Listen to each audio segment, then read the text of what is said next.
Hi everyone. In today's tutorial, I'm going to demonstrate how to use A308 to update effects online.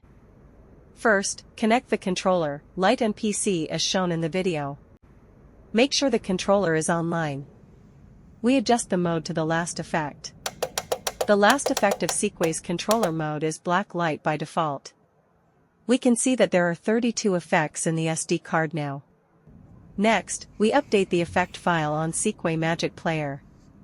Set up the hardware and wiring information. We add or create new effects.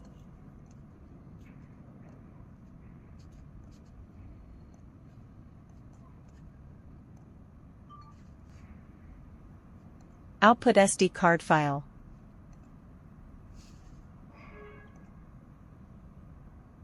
Choose to update SD card file online.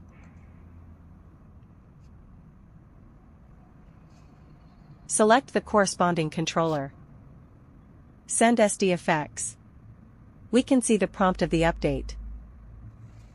The controller will also show PC configuring.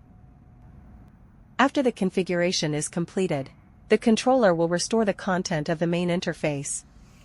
We can also see the software display receiving successfully. Finally, let's take a look at the results.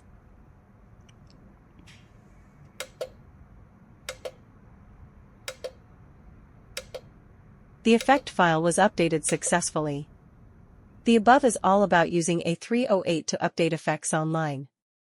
Thank you for your time. See you on the next tutorial video.